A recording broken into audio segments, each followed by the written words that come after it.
on over to Katelyn Yarbrough and Michelle Treece. Thank you for being here for Conversations That Matter this evening. Hi, everyone. Hey there, folks. We're so happy to see you all here this evening to tune in to Conversations That Matter. This is a very exciting one for me. This is my last Conversations That Matter, unless I come back as a guest, so get your fill.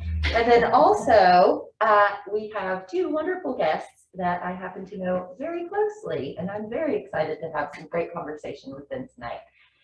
And so, Michelle, do you want me to introduce them? Would you like to introduce them? I'd love having them introduce themselves, unless you want to add some special stuff. No, I won't. I won't pepper it with anything extra. Let me flip this camera around and we will show you who we've got this evening. Oh, it makes noise. All right, so we have the lovely Miss Ashley Cavender and the even more lovely Miss Nancy Kavanaugh. We have been graced with their presence, and we are so excited to have you ladies. We'll start with Ashley. Will you please tell us a little bit about yourself and introduce yourself to these lovely folks? Yeah, so I'm Ashley Cavender, and I've been a Jonesborough resident for, I think, going on 7 years now. It's crazy I've been in town this long, but I started out in Jonesborough 7 years ago working for Jonesborough Locally Grown, and I was just immersed in the local food elements of the area, the region, and then since then I've moved on to 1 Acre Cafe, which is located in Johnson City, and it's a community cafe dedicated to feeding people regardless of their means, and that's been an amazing experience so far. I've been there for about 3 years, but I love volunteering in the community still. I'm at a lot of events and just try to help out all my friends that still work in Jonesborough. I'm just always in the community, bouncing around, doing various things. I like to stay really active. I have a Jack Russell named Banjo, and me and him both live downtown actually, and we just, do our thing. So that's me. Lovely. Great. And Miss Kavanaugh, will you please tell us a little bit about yourself? Sure. I moved here 21 years ago to work for the National Storytelling Network, and was delighted to be here. I had been here many times for the festival, so coming here was pretty much of a no-brainer, and I found a wonderful little cottage. And so I'm a little old lady in a little old town with a little old cat and a little old house, and we all live happily ever after. And I love living in this area. It reminds me a lot of the area in which I grew up, a small town, small house, and I had a fascinating career before I moved here, and maybe we'll talk about that during the evening. Yes, that's great. That's great. So Ashley, you're downtown Jonesborough. That's where I live. Yep. Okay, perfect. So that's great. So what's the draw to stay? What keeps you here? A lot. I mean, the area is beautiful. I'm originally from Gatlinburg, so I love the mountains. I love being outside. I love nature. I love the community of Jonesborough. When I first came here, I had graduated from college, and I had actually been through a really hard breakup, and I was essentially homeless because I lived on campus, and my car broke down. My car literally broke down on the way to my interview for Jonesborough Locally Grown. I'm not kidding. And Karen Childress interviewed me, and then a couple days later she was like, well, you got the position, can you come back for a second interview? And I was like, can't get there. And basically she was like, she welcomed me with open arms. My now boss was like, well, you can live in our basement and borrow our car until you get on your feet. Boom, like that. Wow. And I was like, really? I was like, you don't know me. You don't know me at all, and that's where I started. And then I kind of bounced around and stayed at Wolf's apartment, and, just kind of hopped around until I found the space that I've now been in for 4 years. And I think that was a really eye-opening part for me, is that this community will do anything for you. If you invest in it, it will invest in you, 100%. I know for a fact, if I ever needed anything, I'd be good. Yeah. And it is my home. Like I consider these people my home. I consider this community my home. That's great. Yeah. And how about you, Nancy? Well, I think that most everybody who lives here is an immigrant. Now, we're certainly not off the boat from and coming through Ellis Island, but we all have come here from someplace else. Many of us are retired who come here, which I think is a tremendous gift to the region in our time availability and willingness to volunteer and to help the community. I think Jonesborough would have a really hard time if there weren't volunteers for everything from the theater to special events.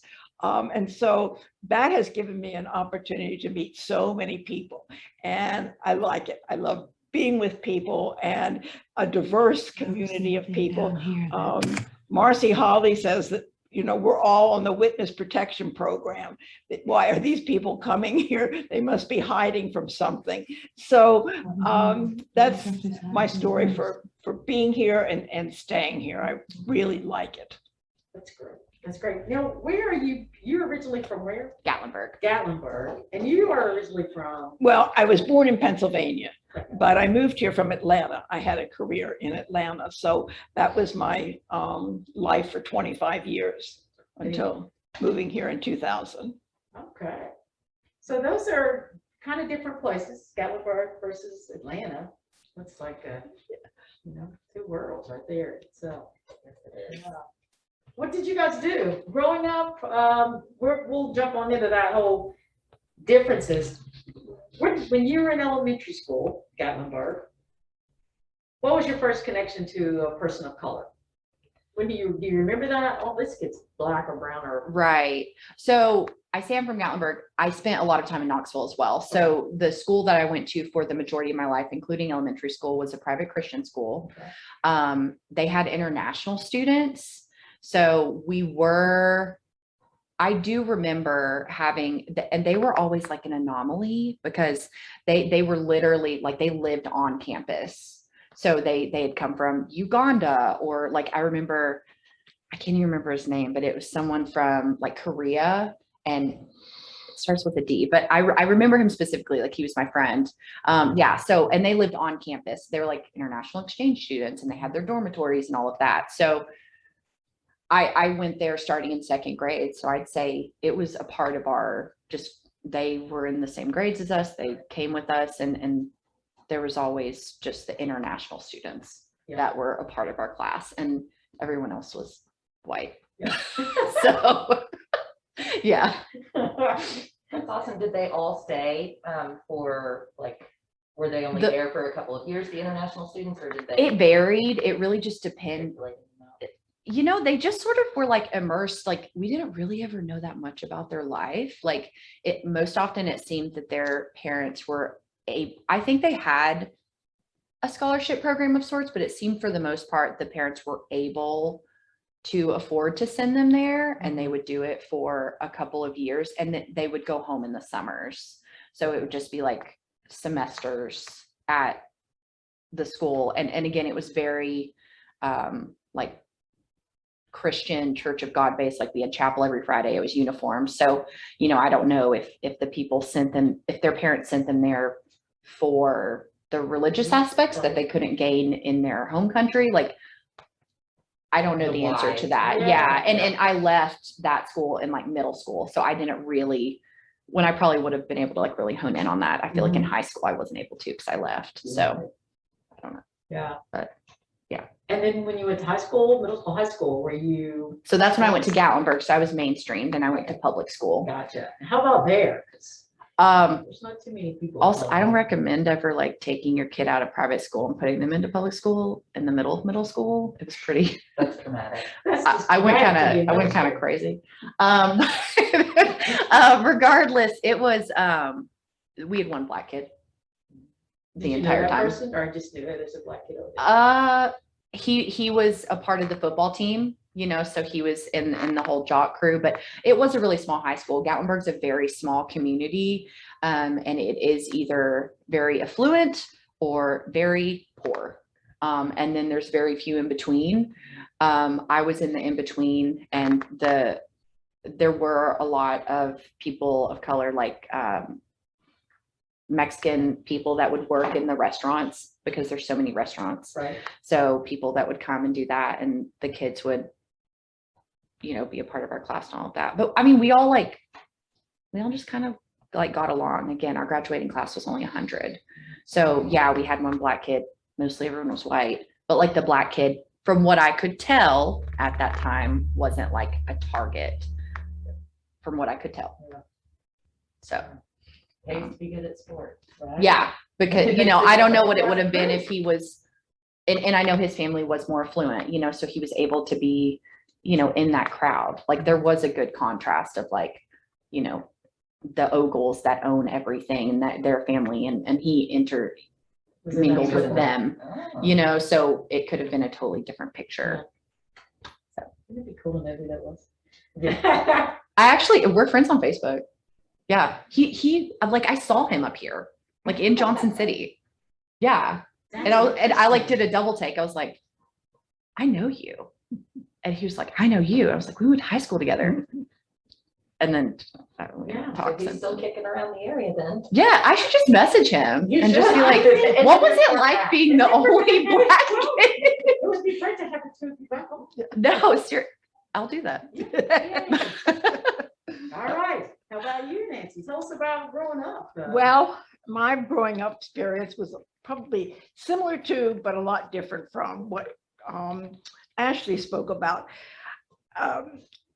Both of my parents were college educated, which was quite unusual in the mid to late 1940s.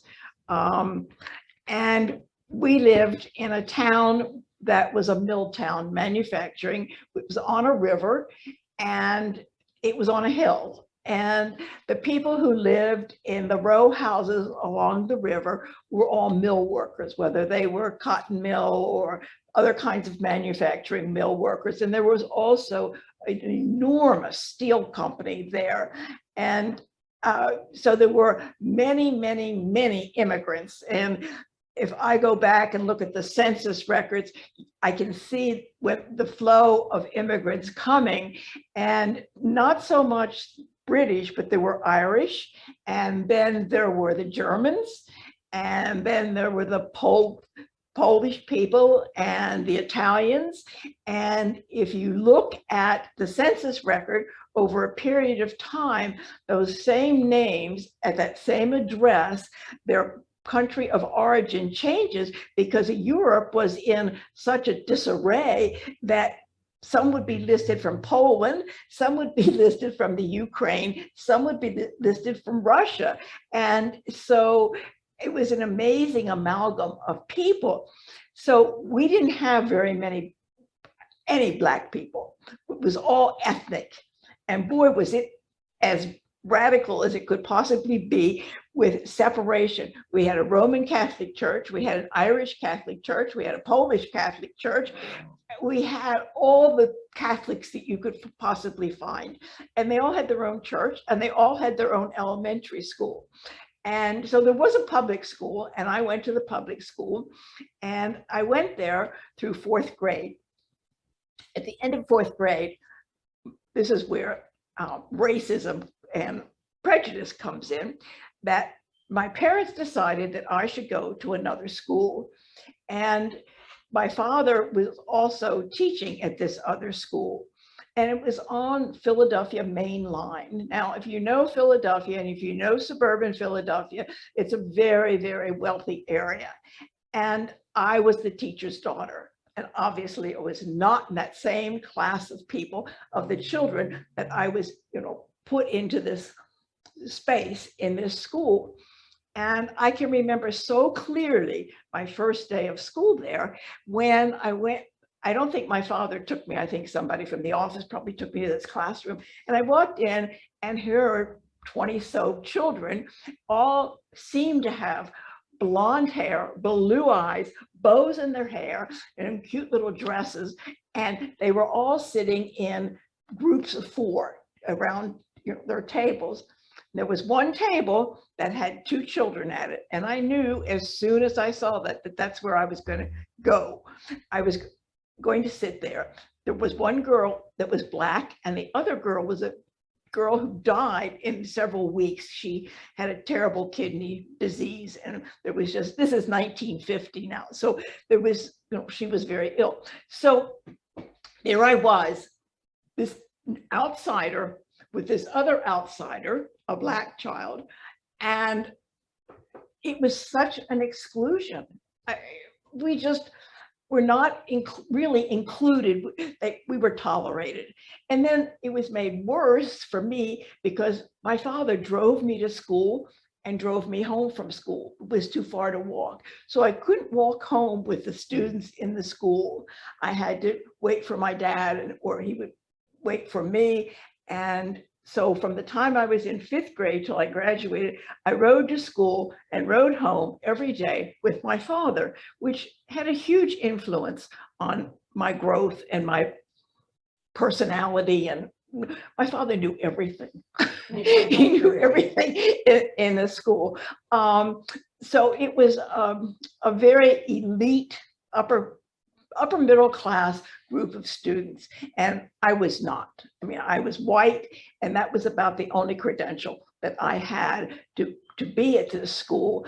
And I was easily excluded. My sister, who's 5 years younger, had a very different experience than I did. But it was really rough for me, and trying to find a place to fit in. And I've carried that with me all my life, of always feeling other and outsider. And wherever I've lived, my work, I was an outsider. And so, I mean, while it was wonderful and I loved it, we can talk more about it later, I can see the impact of caste and class in my life. There's no doubt that I have been privileged. I came out with white skin, and that set me on a whole different trajectory of opportunities, what was available, how I was treated, how I am treated today. And I'm learning more about that and becoming more sensitive to being an anti-racist. It's a huge uncovering job.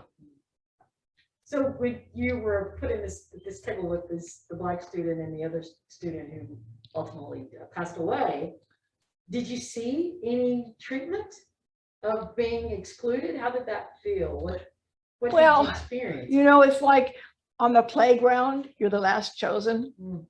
And did you and the Black student, Yeah. did you 3 of you become Yeah. friends? Not so much. I think she was just as isolated as I was. She and I didn't have much connection. I had never been around a Black child before. I can't remember any that were in the school that I went to for 4 years. There were lots of very much lower class children whose parents worked in the factories and in the mills.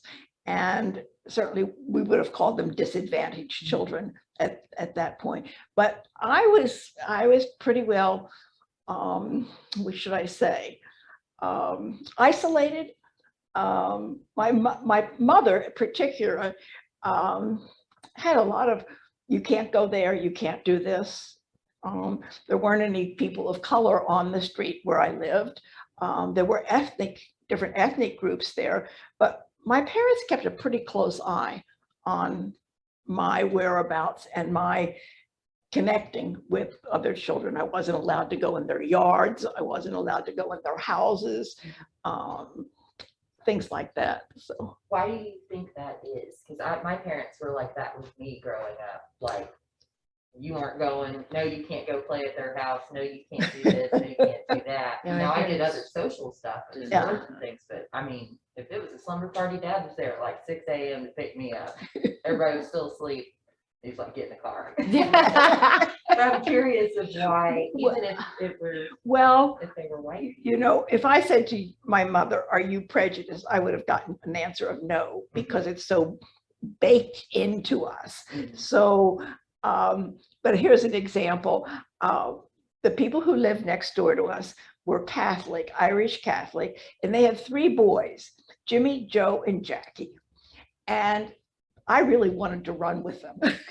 I just, I was happy to go off with them, and I was not allowed to go in their yard. And so one day I said to my mother, I really would like to be Catholic. And we were Lutheran. And she said, you want to be Catholic? I said, yes. She said, why? I said, well, they go to church on Saturday night and they can sleep in on Sunday. So that was my desire to be Catholic.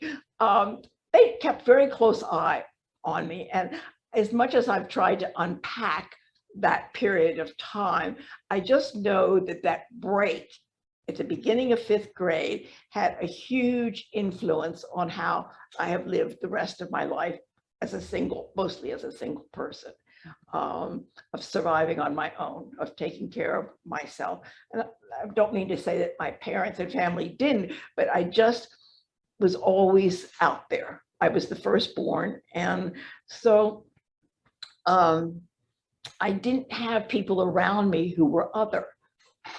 By 10th Avenue was all pretty white and was very white and mostly Protestant. And so that was the world that I knew. So how about you with your first friend who is other? Well, first of all, there's all kinds of others. Can you really want to me? Just play. No, I was like, no, I mean, I don't, give me a minute. We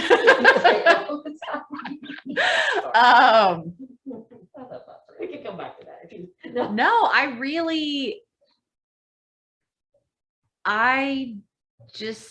mean, again, Sevier County, like if you look at the demographics, it's white, like it's white. I mean, this area is white, I really if you're talking like friend perspective, obviously, like I knew people of color, like in college, especially, and stuff like that. I feel like I really was actually pretty just like,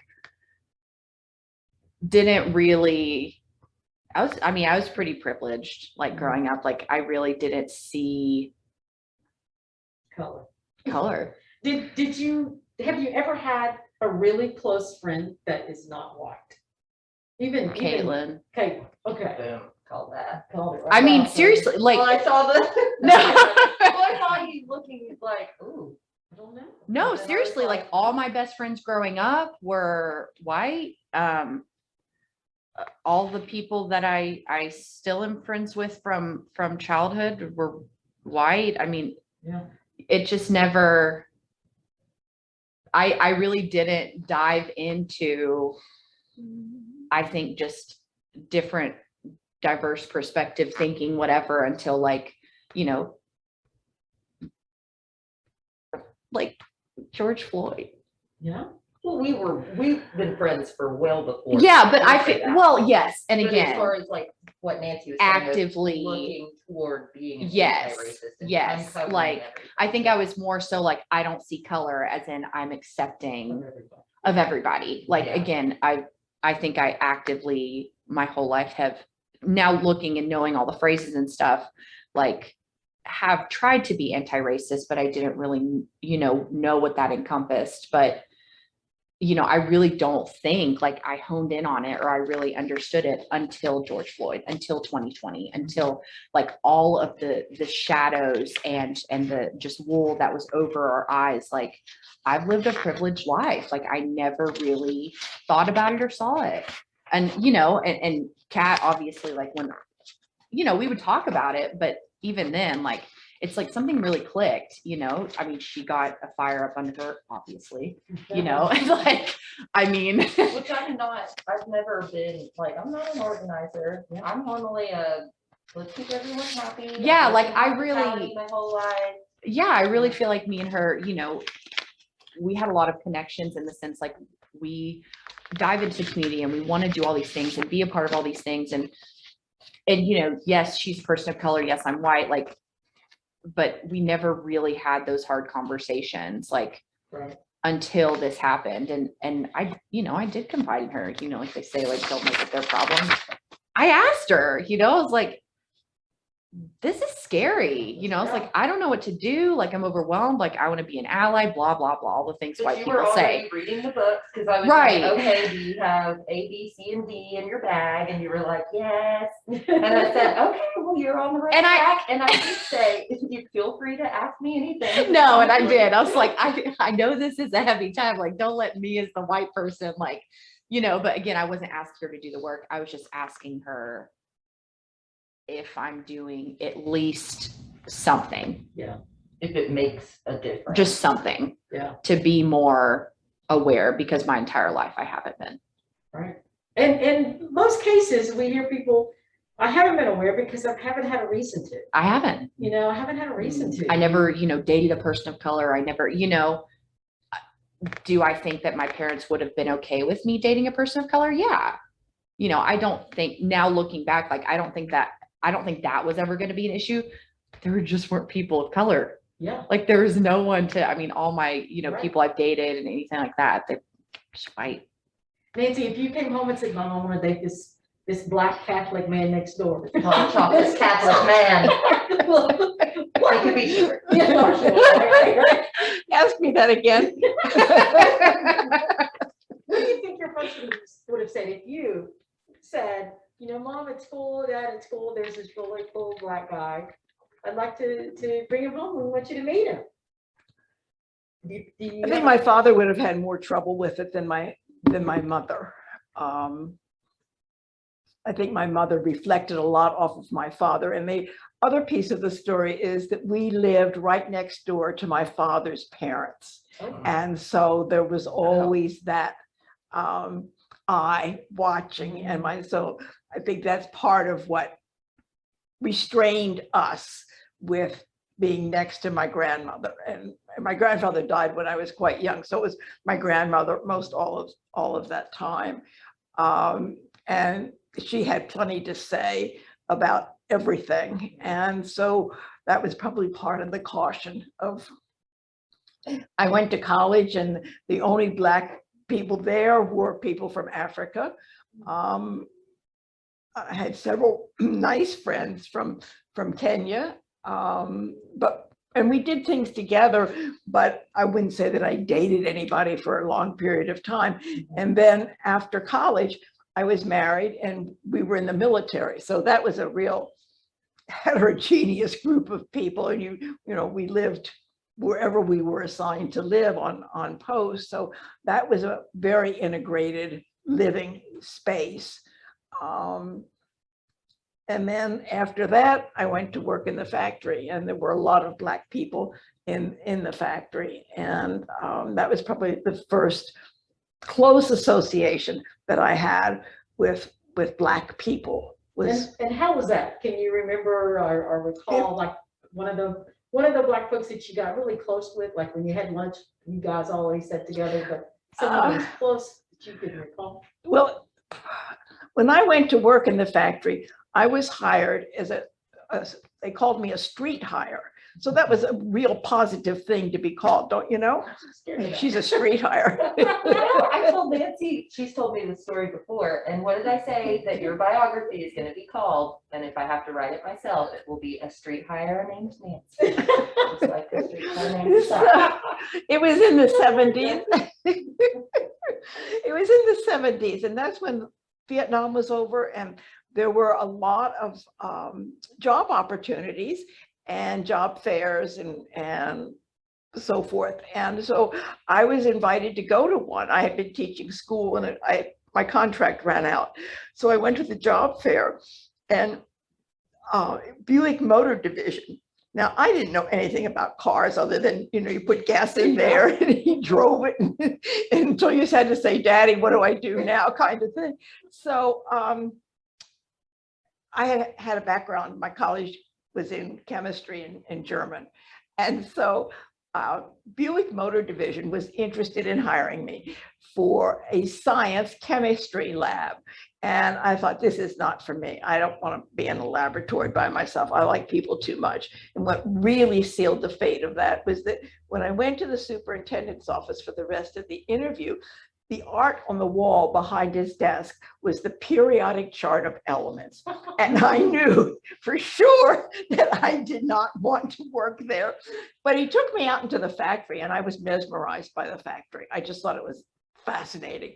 As I said, my parents were both educators, so I had no family background of business, any kind of work in the mills, factories or anything.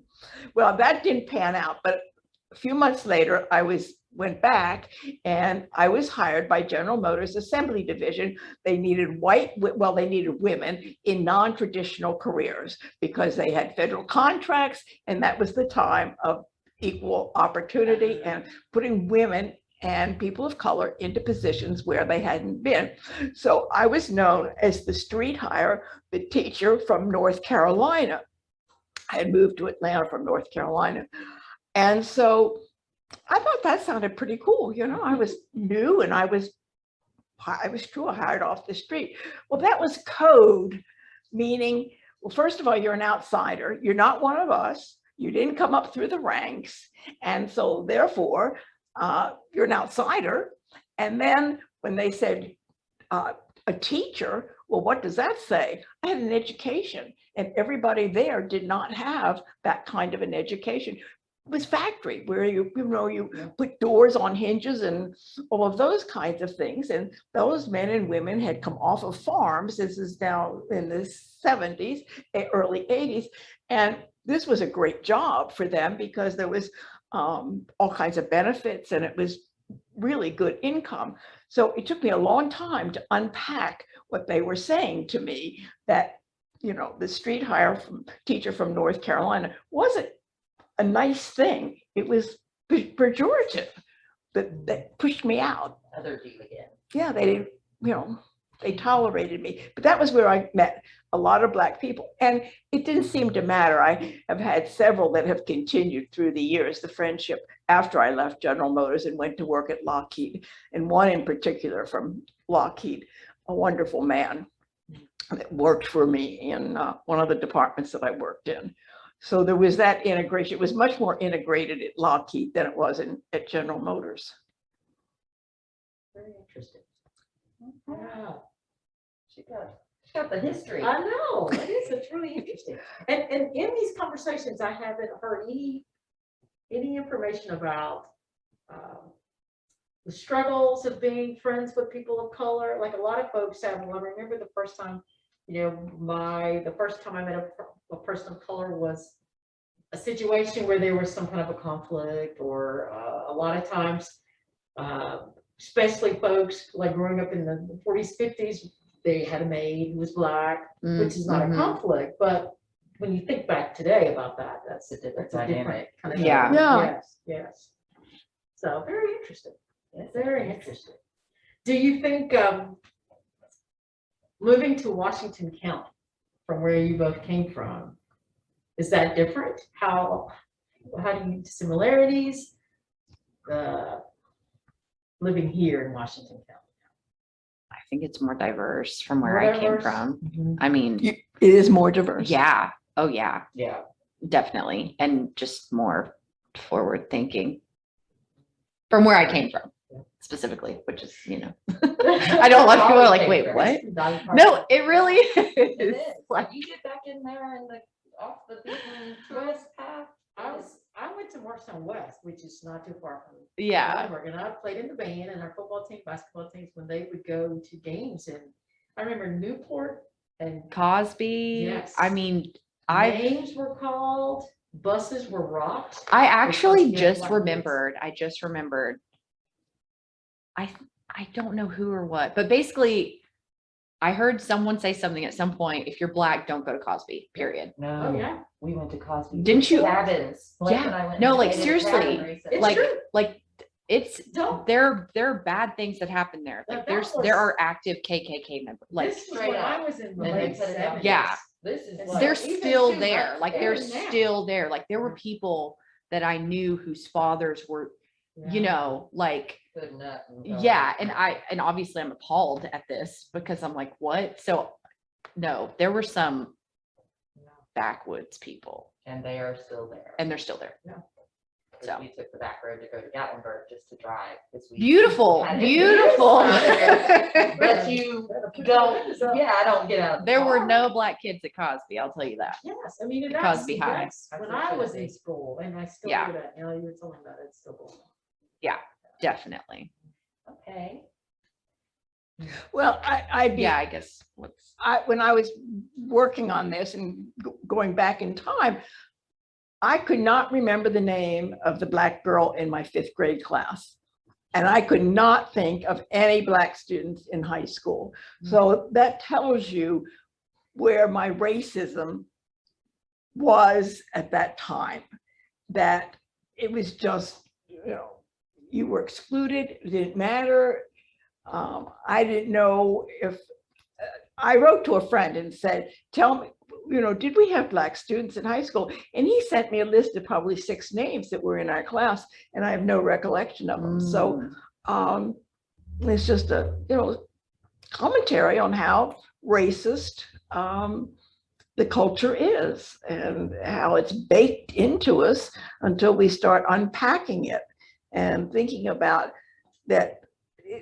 While it might be very safe for me to go anywhere at any time, just like you said, you couldn't get out of the car, or you can't go to places by yourself, or you're anxious going to some place. Am I being watched? What do they think I'm going to do? I've never thought that. I'm Yeah, saying like yeah. from the perspective of like, Remember when we went to the river? that was intense. Okay. Mm. That was really eye-opening. Yeah. I don't want to interrupt what you were No, saying. yeah, I'm just, sorry.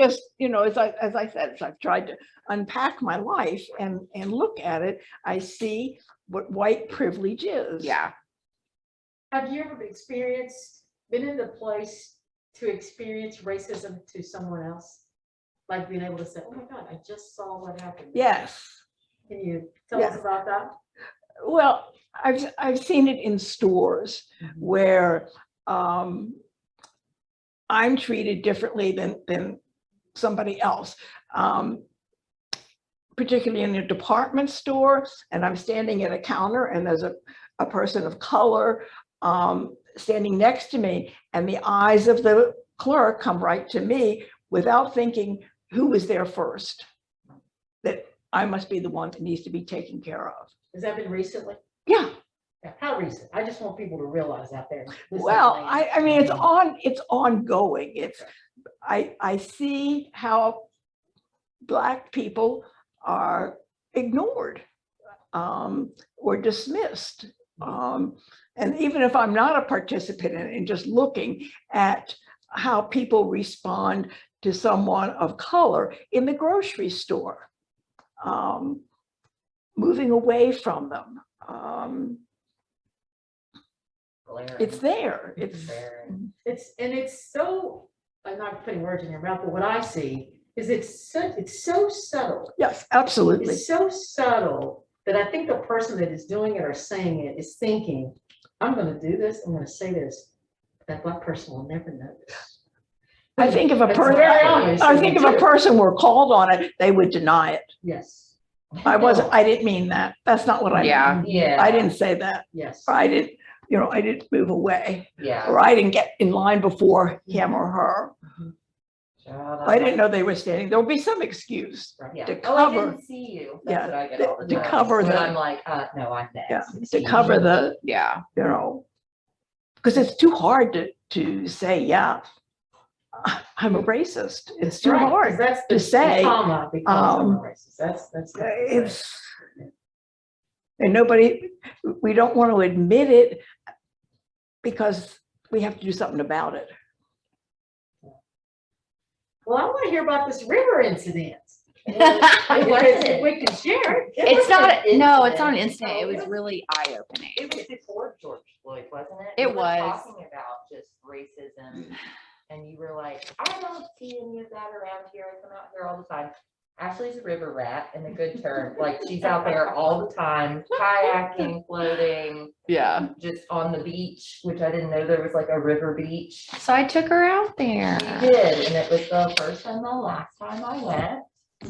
which is sad. But Yeah. anyways, we were just driving like out there, and you have to go through the outskirts of the county.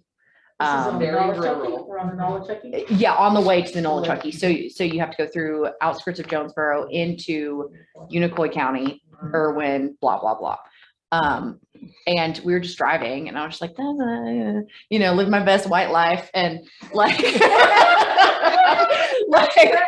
and she was like, I don't even know what happened, but I think we saw a bunch of like, I think this is Trump era. I counted. Well, What was it? I was counting, and yes, it was like around while Trump was campaigning. Or you saw rebel It was flags or, before- Yeah, so anytime I see a rebel flag like 100 miles. Yeah. away, just- and she was Period. like, there's a lot of rebel flags out here. And I was like, yeah, whatever. Like, it's like, they won't bother you. And she was like, I was like, bing, bing, bing, bing, bing. she was like, Ashley, I would Counted. never like go out here by myself. You know that, right? And I was like, what? That's stupid. I was like, let's stay in bed. I was like, I hike out here all the time. Like, I was just so just like, what? Like she was like, I'm Black. I was like, you need to be real careful. Yeah, she was telling me to be careful. And I was like, Yeah. no, it's fine. And she's like, I'm Black. Like, no, I'm not coming out here. And it like, we're laughing about it, but I really was like, that really opened my eyes. Like Kat has opened my eyes to a lot of things because she's my first Black friend. I do it for Blake. You too. know? I mean, I and Blake have been together for a while. But yeah, and I was like, oh my God, she can't just go hiking. Like I just go hiking, like on the AT in Unicoi County. No big deal. Have you been since then? To the Have you been back on that same road since? oh yeah. And do you think differently now that you drive it? I think I just think differently now, Period. with everything that's happened. And even, in the books I've read and the podcasts and the things and the protests and, I mean, I'm just totally more aware, like even the subtle racism and things like that. Like, again, I haven't actively seen it. I've seen it briefly at my job because we do have a lot more diversity coming through the doors at 1 Acre. So I do see sometimes, when people are sitting down and eating their meal and a person that seems to be homeless and at risk comes in, and as a person of color, I see it. I see people tense or look, or I watch it, and it's so fascinating to me, and they even do that with white people too. So, we could go on a whole nother, Right. about classist and how you have different injustices amongst socioeconomic status. So you could go there even like, and I think that's what's intriguing, that I've seen it from my personal experience of like, you have someone that comes in that is seemingly living on the streets and that is maybe under the influence or something. And sometimes if it's someone's first time and they're not used to it, like they get very uncomfortable. I've seen people like move seats, like go somewhere else. And the person's just sitting there, just getting a meal, or, they're not disturbing or anything, but it makes them uncomfortable. It's really interesting because I think you guys are probably the first two white people, I think. to No, go. I think so. And we usually talk about race, but both of you have pointed out two separate situations where when you were growing up, you're looking at the differences in ethnicity. Mhm. And even, we haven't gotten into the details, but I would imagine because of separate churches, separate Yes. schools, there's this segregation Yes, of because you are other. yes. And then here, I've never been in 1 Acre, right? And I need to go there because I think it's a wonderful thing. But even in the purpose of that restaurant, Yeah. you still have that classism. Yeah. And That's what's I, shocking. No, right, it you walk has. in knowing who you will be sitting next to. And you still have, and I say you, people that go there that do that have the audacity to segregate, even in that place. Or they don't It's supposed to even, be safe. Yes. and it is, but what is also intriguing is you see people over time that come in. So I've seen specifically people over time that will come in and we have community tables, they'll sit by themselves. I'm talking about maybe the people that come in that are paying it forward and things like that. Versus the ones that are coming in and working in exchange. Again, we try not to other and do all of that. Everything's like, we're all just here to eat. That's the Yeah. purpose. But you have all that diversity. So like they'll come in And over time, I've seen a couple people that will sit at the community table and they'll sit next to that person over time. So it just shows that perspective can change and that food can be a really good groundbreaker, and it puts you on the same playing field because they're both just there to be sustained and nourished. So for them to be able to sit and share a meal over or with each other, I think is a really That is. intentional and important thing. And I think that that's something we should all like really think about It just in is. general. Like, I think breaking bread is a literal part of our existence as human beings. We all have to eat. Yes. And I think, you know, again, seeing people that initially maybe came in and that were very uneasy, seeing people that really are no different than you. We're all just a couple paychecks away from Oh my being in that goodness. same spot, Oh my goodness. that same spot. And that's what makes you uncomfortable. We're more alike than people think. So. And I think I'll take back some of my anger, passion about that, because maybe that's what it takes is for you to come in and sit at your high table. Do and it, look yeah. at those people and then say, ultimately soon, I'm going to sit with those people. Yeah. And I'm happy with that kind of progress. And I see it. I see it every That's- day. That's great. I to see it hear. every day. So I think that having spaces that are safe spaces that Mhm. can really open people's eyes. I have a question. Have you had any of the Johnson City commissioners come in and eat at 1 Acre? Because I think they need to. Yes, we have. A lot of people have business meetings there, Without cameras? without cameras. That's good. There has been at times certain people come in when they're in the hot seat, and I don't know, I gotta choose my words here. I think that when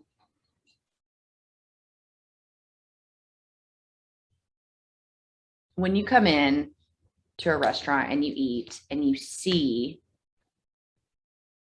that these people aren't out to destroy your community, they're not out to steal your things, they're not malicious, they're just hurting and they have trauma.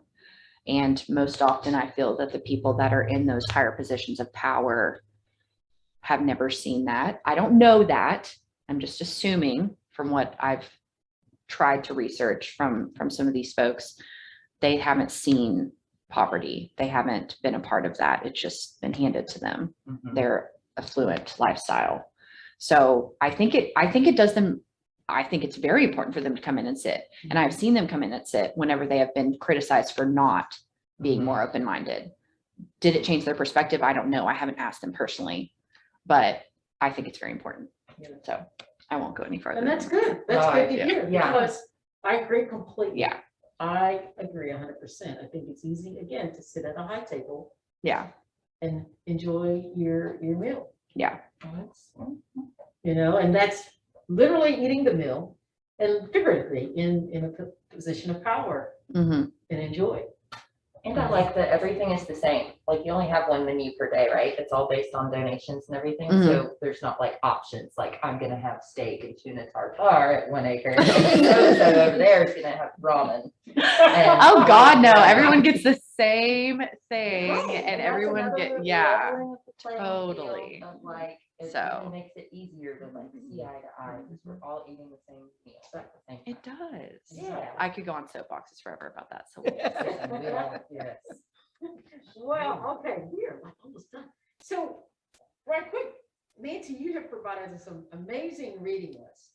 So if you could tell folks a book that you would say, if you're gonna read one book, what would it be? Or maybe what are you reading now? What would you suggest? I would tell a person to read a book called White Fragility, and it's by Robin DiAngelo, and it's about the precarious nature that white people live in order to stay better than others. And so it was a real eye-opener for me to read her book.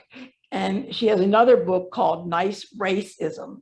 And it's a very, I think they're both on that list. again, how us white people can be very nice, but the oppression is insidious, and the oppression is hidden. It's not overt, but it's covert. And I think that it's really important for white people to begin to unpack our stuff and see how we have oppressed others for 400 plus years, with inequities, with redlining, with building highways through the middle of communities, of unequal resources needed out in communities. It's all around us, and it's very hard to give up that privilege, and yet it carries a big price, and it's a very weighty thing to have all this privilege in a bag on your back, and you're constantly working to be better than somebody else. In the caste system that we have in this country, it's not like it looks like in India, but we have people who are relegated to a certain segment of the population and are allowed to do certain things. And to get past that is hard work. True, Yeah. I was reading something, and I'm sure you guys have heard it, but a lot of this is, people think that letting go of that white privilege and letting go of those benefits that you have because you're white is like dividing pie. Yeah. It's not pie. It's not like if I give you some of this and I'm going to have less pie. Yeah. It's not at all. But people feel like if I give up that, then I'm going to get less. Yes. And it's not. It's Yeah. not. At all. It's just other folks want that Yeah. opportunity as well. I think I maybe would like to share a book that I read. Yes, like, that was my next question. okay. Just because, like, again, I have not really dove into this until just recently in the past few years. So from someone who's just sort of buffed it about life, I really enjoyed reading Between the World and Me. Mhm. That was a really good, I can't remember the author. Is it on? Yeah, Ta-Nehisi Coates. Yes. Yes. And it wasn't too, this is privileged to say, painful, you know, like for me to read, but very eye-opening. Like, I think that's when I really started to see in the grocery store, like the subtle racism and things like that. I think it really like opened my eyes in a way that was beneficial, but not absolutely just gut-wrenchingly hard. Yeah. The second book I started to read and have not finished because is How to Be an Anti-Racist. And that was a lot. So I had to like put that down just because my job was a lot in the pandemic, and that's a privileged thing to say. But I agree with you though. But it was heavy and I couldn't invest in it. So I was like, okay, but I think that one is one I really want to get through. So Same, I haven't finished that one either. It's And a that lot. first chapter where he's talking about writing the speech as a child, I went through all that magnified being biracial, because like light skin. yeah, it's heavy. Yes. I was like, whoa. It's hard. I was out like, there's here. privilege within the Black community. There's Mhm. racist Colors within and the Black textures. community. Like I was like, this is too much. It's like, I can't. It's a lot. It's So- like, we had this conversation before about hair. Yes. Oh my gosh, I grew up having bad hair. I'm going to watch that And, documentary about hair. we were, for those folks at home, we were talking before about the movie called Good Hair. that's Good on Hair, Netflix. yeah. Documentary. With Yeah, Chris Good Rock. Hair. Chris Rock. Chris Rock. And we were saying that, even white folks, women, and men too probably, but we're talking women here, even white women have issues with hair that. Like, why do we We feel the just- need to change our natural hair? Yeah. Like across Acceptance. all like ethnicities Exactly. and like why do we? Yeah. Trends. Yeah. ideas. Yeah. And for me, I was saying, I wore what I call the white girl hair. I'm gonna flip to our hair. But Because why not? I was wearing the white girl Oh. hair, when I first started teaching, and it was during the little perm. You guys know what I'm talking about, some of you. And as soon as I got that letter of tenure, You're I'm like, wow. my curly white girl hair is gone, Wow. and I've had Yeah, we got dreadlocks ever since. And I they're will never change. beautiful. And I wish that I had this hair when I was 5. My mom, she just, the pressing and the hot combs and the product after product, and you could not run because if you sweat, we would say your hair's It gonna looked be like cold. this. Your hair was cold before you were, and that was not a good thing. I've been embracing my natural hair. Yes. Yeah, you have. And it grows out of my head like this, y'all. And it is curly as can be. And it looks so It's short. crazy. It's like this long. It's Exactly. wild. And mine, I mean, I've had to cut it several times.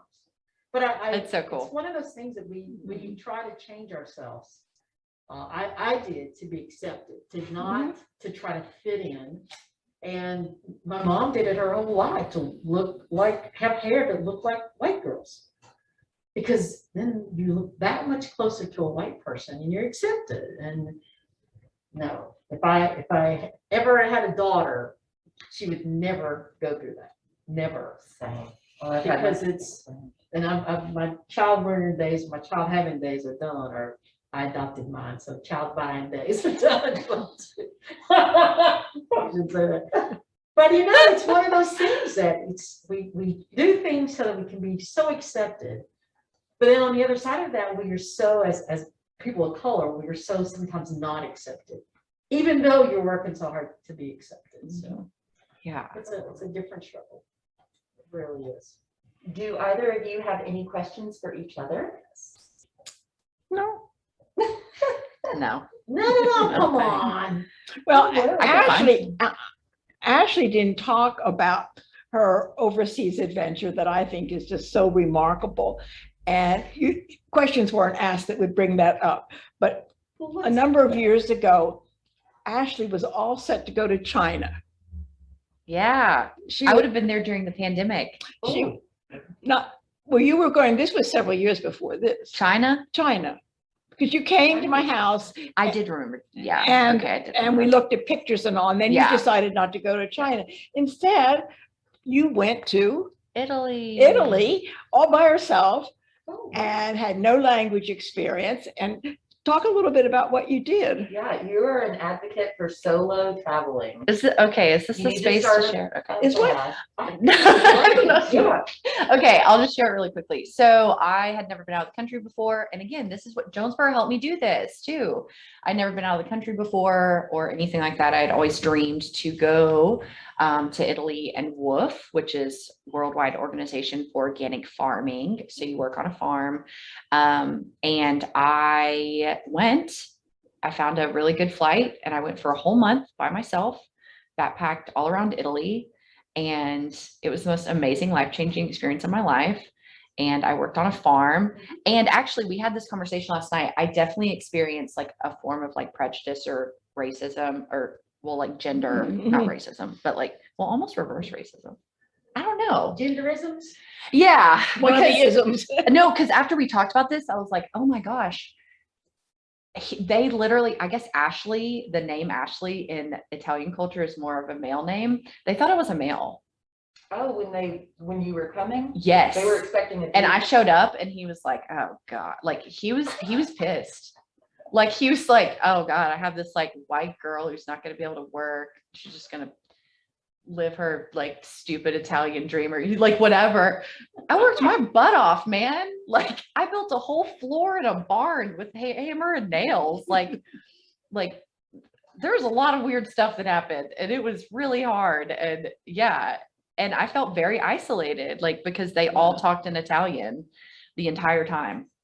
And I was just like, Wolf, is this so you go around to people's farms, you live, yeah, and you pick all their, like, I have friend whose daughter, I think, went to this probably. mushroom farm. You could do anything. I went to a homestead, Okay. but you could do Live there. wine, in wine country, you Oh could my go to a big goodness. vineyard. There's wolf farm sites here, like in this region, there's all over the United States, but each country has its own wolf network. Okay. So you have like Wolf Italy, which is what I did. It was like a $50 membership.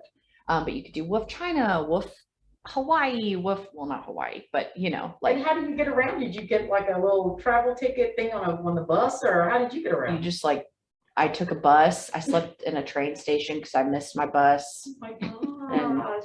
I did a lot of things. It was crazy. It was crazy. Like, have you ever been like so terrified, but then you just like do it anyways?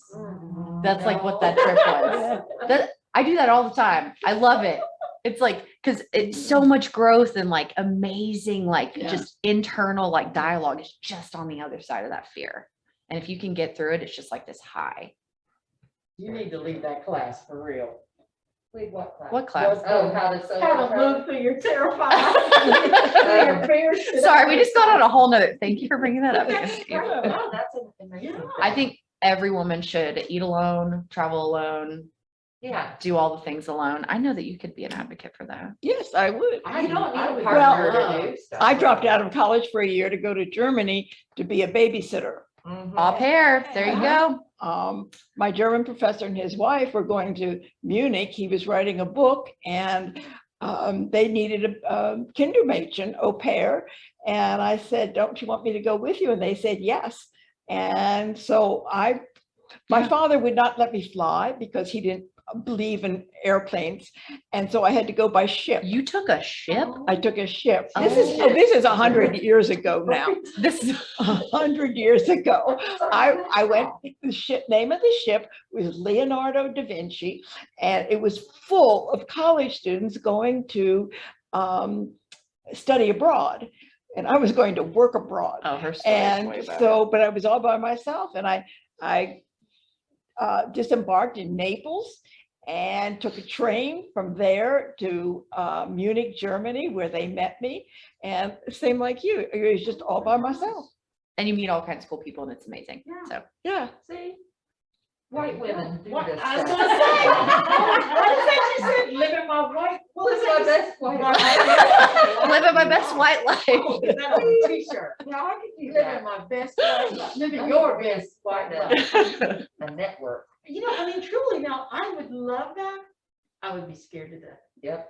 I was totally scared to death. But mine would be, oh my God, they're gonna snatch me I up. watch too many of the But- hostile movies. I'm But done. there are a lot of people, I think it's a United States thing. It's not a Yeah. world thing. Like there's a lot of people of color that solo travel Mhm. every time that I meet. Women, I've noticed like that. young Yeah. women, like younger, there was like 17-year-olds, Yeah.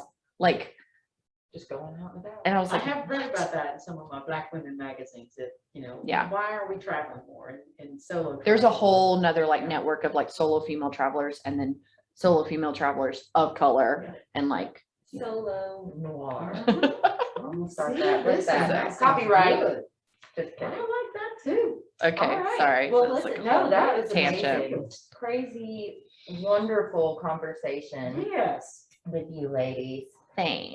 And you're welcome. I know we could listen to you all night, honestly. I could talk all night. But I think Right. Sky said that we're going to definitely get the reading list emailed out to everyone. Yeah, so everyone that's on this Zoom, the wonderful, wonderful resource list that Nancy Kavanaugh brought with her tonight, we're gonna make sure that everyone gets that. I know I've already taken a photo of it because I've Yeah. got some credits on my Audible that I need to fill with some books. Well, And it's good. books, it's videos, Yeah. and it's. I have some Publications. podcasts that I could add maybe to that, some podcasts. Sure. that I Let us enjoy, know. so. We've got a lot.